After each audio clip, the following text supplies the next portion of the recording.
ఓం గం గణపతయే నమః. ఓం సుముఖశ్చైకదంతశ్చ కపిలో గజకన్నికః లంబోదరశ్చ వికటో విఘ్నరాజో గణాధిపః धूमकेतुर्गणाध्यक्षो फालचन्द्रो गजाननः वक्रतुण्डः शूर्पकर्णो हेरम्बस्कन्दपूर्वजः षोडशैतानि नामानि यः पठेत् शृणुयादपि विद्यारम्भे विवाहे च प्रवेशे निर्गमे तथा संग्रामे सर्वकार्येषु विघ्नस्वस्ति न जायते। ओम श्री महागणाधिपतये नमो नमः। हरि ओम। फलाशपुष्पशङ्काशं तारकाग्रहमस्तकं रौद्रं रौद्रात्मकं घोरं तं केतुं प्रणमाम्यहम्। ఓం కం కేతవే నమః. ప్రేక్షకులందరికీ కూడా మరి ఇప్పుడు కాలమానంలో అంతరిక్షంలో మార్చి 30వ తేదీన ప్రారంభమైనటువంటి శని యొక్క రాశి మార్పు ద్వారా మే 14వ తారీఖున గురువు రాశి మారడం మిథున రాశిలోకి, ఆ తదుపరి మే 18వ తేదీన ఈ గ్రహాలన్నిటినీ కూడా తన యొక్క వశీకరణంలో ఉంచుకునేటటువంటి, తన యొక్క ఛాయలో ఉంచుకునేటటువంటి ఛాయాగ్రహాలు రెండు ఉన్నాయి మనకి. ఇవి గేమ్ ప్లేయర్స్. మొత్తం అంతరిక్షాన్ని అట్లాగే సూర్యుణ్ణి చంద్రుణ్ణి కూడా తమ యొక్క ఛాయలో కొన్ని క్షణాల పాటు ఉంచేసి మన యొక్క భూ వాతావరణంలో అంతరిక్షంలో ఎన్నో ఆటలు ఆడేటటువంటి గేమ్ ప్లేయర్స్గా ఈ రాహుకేతువుల్ని అభివర్ణిస్తూ ఉంటారు. కాబట్టి అట్లాగే మే 18వ తేదీన రాహుగ్రహము కుంభరాశిలోకి తన యొక్క ప్రవేశాన్ని పూర్వాభాద్ర నక్షత్రంలో ప్రవేశించి స్టార్ జరుపుతుండగా, మరి ఆయనకి ఎదురుకుండా 180 డిగ్రీల దూరంలో ఈ యొక్క కేతువు అనేటటువంటి ఒక గ్రహము, మృత్యుగ్రహము, మరి సింహరాశిలోకి సూర్యుడి యొక్క నక్షత్రమైనటువంటి ఉత్తర ఫల్గుని నక్షత్రంలో చార జరుగుతోంది. అంటే రాశి మార్పు జరుగుతోంది. కన్యా రాశిలోంచి సింహరాశిలోకి మార్పు జరుగుతోంది. దీనివలన అసలు కేతువు ఎవరు? కేతువు ఒక మృత్యుదేవత. అంటే బ్రహ్మగారు ఒకనొక సమయంలో తను ఒక మృత్యువు అనేటటువంటి ఒక ఆవిడికి సృష్టి చేశాడు. అయితే ఎందుకని చేశాడు ఆ మృత్యువు అనేటటువంటి ఆవిడని అంటే, మరి భూమి మీద ఎంతో మంది కర్మానుసారం పుడుతూ ఉంటారు. ఎన్నో జీవులు, అది మానవుడు కావచ్చు, జీవులు కావచ్చు. మరి పుడుతున్నప్పుడు ఈ జీవులు మళ్ళీ చనిపోతేనే కదా మళ్ళీ సృష్టి అనేది వీణవుతూ ఉంటుంది. ఉన్నవాళ్ళు అలాగే ఉంటే కష్టం కదా. అందుకని అది ఆలోచించి ఆవిడకి జననమిస్తే ఆవిడ ఏడుస్తోంది, ఇదేనా నేను అందరినీ కబలించడానికేనా నాకు జన్మనిచ్చింది అని బాధపడుతుంటే, అప్పుడు ఆవిడ బాధపడుతున్నప్పుడు ఆ కన్నీటిలోంచి ధారల్లోంచి కొంత పొగ వచ్చింది. ఆ పొగలోంచే కేతువు అనేటటువంటి ఒక ధూమ్ర గ్రహం, అంటే ఈ పొగని ధూమ్రము అంటారు. కాబట్టి కేతువు ధూమ్ర గ్రహంగా జన్మించాడు ఆ మృత్యువు అనేటటువంటి ఆ బ్రహ్మచేత సృష్టింపబడినటువంటి కన్యకు. కాబట్టి ఈయన మృత్యువు యొక్క కొడుకు కాబట్టి కేతుగ్రహము మృత్యుతుల్యమైనటువంటి ఎన్నో ఇబ్బందులు, ఎన్నో అగాధాలు, చిత్ర విచిత్రమైనటువంటి కార్యక్రమాలు చేస్తూ ఉంటాడు. మనసంతా కూడా, అంటే ఈ యొక్క అశ్విని నక్షత్రం, అట్లాగే మఖా నక్షత్రం, ముఖ్యంగా మూలా నక్షత్రం, ఈ 3 నక్షత్రాలకి ఆయనే అధిష్టాన గ్రహం కేతు. కాబట్టి మూలా నక్షత్రానికి ఎక్కువగా ఫోర్స్ఫుల్గా ఉంటుంది. ఒకందుకు జాతకంలో ఎవరి జన్మజాతకంలోనైనా సరే మూలా నక్షత్రంలో గనక పుట్టినట్లయితే, ఆ చంద్రుడు మూలా నక్షత్రంలో ఉన్నప్పుడు పుట్టినట్లయితే వారికి జ్ఞానానికి సంబంధించినటువంటి ఎఫెక్ట్ ఎక్కువగా ఉంటుంది. ఎందుకంటే మనకి జ్ఞానకారకు రాహువు, అట్లాగే మోక్షకారకు కేతువు అన్నారు. అంటే జ్ఞానాన్ని వృద్ధి చేసేటటువంటి వాడు రాహు అయితే, ఆ మోక్షాన్ని ప్రసాదించడానికి ఎక్కువ మనసుని ప్రేరేపించేవాడు ఎవరయ్యా అంటే కేతువు. అందుకనే మనకి వాస్తు ధర్మంలో కూడా ఈశాన్యంలో కేతువుకి గురుడితో పాటు కేతువుకి కూడా స్థానాన్ని ఇచ్చారు. అంటే కొంత భాగాన్ని పెంచమని చెబుతారు. 1 అంగుళమో 2 అంగుళాలో 10 అంగుళాలు, ఎక్కువ కాదు. అంటే అది దైవానికి సంబంధించినటువంటి స్థానంగా భావిస్తారు. కాబట్టి ఈ కేతువు విష్ణు అంశ. ఎందుకంటే మనకు ఉన్నటువంటి దశావతారాలు ఉన్నాయి. ఈ దశావతారాల్లో కేతువు ఆ మీనావతార అంశ, అంటే సాక్షాత్తు విష్ణుమూర్తి యొక్క అంశతో ఆవిర్భవించిన వాడని అర్థము. కాబట్టి మనకి జాతక చక్రంలో ముహూర్త భాగంలో కానీ నిత్యము కానీ మనకి ప్రతిరోజు రాహుకాలము అని ఉంటుంది. అంటే రాహుకాలము ప్రాంతీయ భావాలను బట్టి మనకి ఉంటూ ఉంటుంది. తమిళనాడులో ఎక్కువగా ఉపయోగిస్తూ ఉంటారు. కానీ కేతుకాలము అని కూడా ఉంటుంది. అంటే కేతుకాలం ఎక్కడా చూడలేదు కదండి, రాహుకాలం విన్నాం కానీ అని మీరు అనుకోవచ్చు. కేతుకాలము అంటే మనకి పంచాంగంలో యమగండ కాలము అంటారు. మరి మృత్యు అంటే యముడే కదండి. కాబట్టి వీళ్ళందరికీ రిలేషన్స్ ఉన్నాయి, సత్సంబంధాలు ఉన్నాయి. వీళ్ళందరికీ కూడా మృత్యుదేవతకు కానీ, కేతువుకి కానీ, యముడికి కానీ, శనికి కానీ అందరికీ కూడా వీళ్ళందరూ కూడా మనుషుల్ని మింగేసేటటువంటి తత్వం ఉన్నటువంటి వాళ్ళు. కాబట్టి ఈ యొక్క కేతుకాలం అంటే యమగండ కాలము అంటారు. ఈ యమగండ కాలంలో సాధ్యమైనంత వరకు పనులేమి ప్రారంభం చేయకూడదని శాస్త్రవచనం. మరి ఈ కేతువు ఏ విధంగా ఉద్భవించాడు? మనం ఆల్రెడీ మనకి అందరికీ కూడా పురాణ గాథ తెలుసు. క్షీరసాగర మథనము, దాంట్లో రాక్షసుణ్ణి స్వామివారు విష్ణు చక్రంతో సుదర్శన చక్రంతో అతని యొక్క శరీరాన్ని 2 ముక్కలు చేస్తే శిరస్సేమో మనకి రాహుకి వెళ్ళిపోయింది. కింద ఈ శరీరం అంతా కూడా మొండెంతో ఉన్నదానికి నాగుపావును పెట్టేసి మరి విష్ణుమూర్తి ఆజ్ఞాపించాడు ఆ కేతువుని కూడా. వీళ్ళకు కూడా మన యొక్క సప్తగ్రహాలు అయితే నవగ్రహాల్లో ఒక్కొక్క స్థానం ఇచ్చారు. కానీ ఈ రాహుకి కేతువుకి ఒక స్థానం మీద కమాండింగ్ ఉండదు, వాళ్ళకంటూ ఏదీ లేదు. ఓకే, కొన్ని శాస్త్రాల్లో వృషభము ఉచ్చ అని, అట్లాగే రాహుకి ఉచ్చ క్షేత్రం అని, కేతువుకి మరి వృశ్చిక రాశి ఉచ్చక్షేత్రం అని అంటారు. అట్లాగే సింహము మీనము కూడా కేతువుకి పరిపరి మతాల విధంగా అంటే ఈ యొక్క శాస్త్రాలలో రకరకాలుగా సింహరాశి కేతువుకి స్వక్షేత్రం అని, అట్లా మీనరాశి స్వక్షేత్రం అని అంటారు. మరి ఈ యొక్క రాహుకేతువులు ఈ యొక్క భూమండలంలో ఎన్నో ఉన్నటువంటి మన ప్రకృతి అంతా కూడా వాళ్ళు ఆవరించవేసి సూర్యాస్తమయాన్ని సూర్యోదయాన్ని కమాండ్ చేస్తూ, అంటే కాలాల రూపంగా యమగండ కాలమని, మృత్యుకాలమని, వీళ్ళ మాంది గ్రహాలు, అట్లాగే గుళిక కాలాలు, ఇవన్నీ కూడా చాలా రకాలుగా ఉంటాయి. అయితే ఈ కేతువు అనేటటువంటి వాడు ఎక్కడైతే ఏ రాశిలో ఉంటాడో ఆ రాశి ప్రభావాన్ని ఇస్తాడు, రాహుమాలే. అట్లాగే ఏ నక్షత్రంలో ఉంటే ఆ నక్షత్రాధిపతి యొక్క రాశి ప్రభావాన్ని ఇస్తాడు, ఏ గ్రహాన్ని అయితే ఉంటే ఆ గ్రహాన్ని కూడా ఇస్తాడు. కానీ ఈయన జ్ఞానాన్ని ఎక్కువగా, అంటే మోక్షాన్ని, జ్ఞానం ఉంటేనే కదండి మోక్షం వచ్చేది, లేకపోతే మోక్షం డైరెక్ట్గా ఎవరికి రాదు, అంత ఈజీ కాదు. ఆ జ్ఞానాన్ని ఇవ్వడానికే రాహువు. కానీ కేతువు కూడా రాహు యొక్క కమాండ్లోనే ఉంటాడు. కానీ ఈ కేతువు ఏమి అంత మంచివాడు కాదండి, మోక్షాన్ని ఇస్తాడు అంతవరకే. కానీ ఆయన పాపగ్రహాలతో కలిస్తే పాపాన్ని ఇంకా రెట్టింపు చేసి మింగేసేటటువంటి తత్వం ఉన్నటువంటి వాడి కేతువు. కాబట్టి ఈ కేతువు యొక్క పరిజ్ఞాన రీత్యా చూస్తే ఎటువంటి కార్యమైన ఆటంకాలు, వ్యాపారస్తులు పూర్తిగా కింద వాళ్ళు పడిపోవడానికి, వ్యాపారంలో పూర్తిగా నాశనం అయిపోవడానికి కూడా ఈ కేతువు కారణం అవుతాడు ఒక్కోసారి. అంటే సరైనటువంటి సాధన లేకపోవడం వల్ల కానీ, వ్యాపారస్తుల్లో కానీ బద్ధకం పెరిగిపోవడం, అందరినీ నమ్మటము, లేకపోతే అవసరం లేని సమయాల్లో పెట్టుబడి పెట్టడము, ఇవన్నీ కేతువు ప్రోత్సహిస్తూ ఉంటాడు.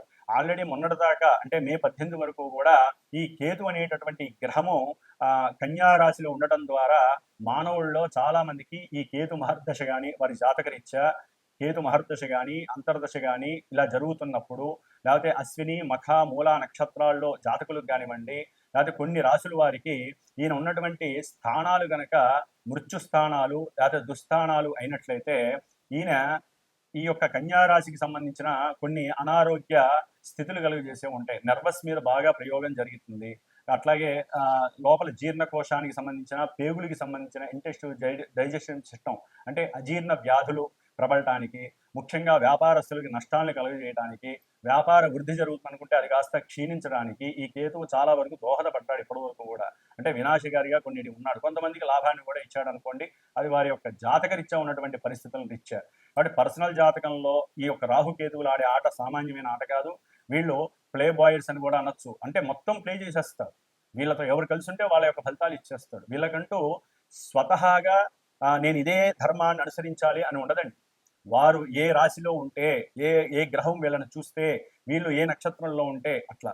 ఇప్పుడు మరి ఉత్తరాఫల్గుని అంటే సూర్యుడి యొక్క నక్షత్రంలో మనకి జోడియాక్లో మేషం నుంచి 5వ స్థానం అయినటువంటి సూర్యుడి యొక్క రాశి ఏంటి?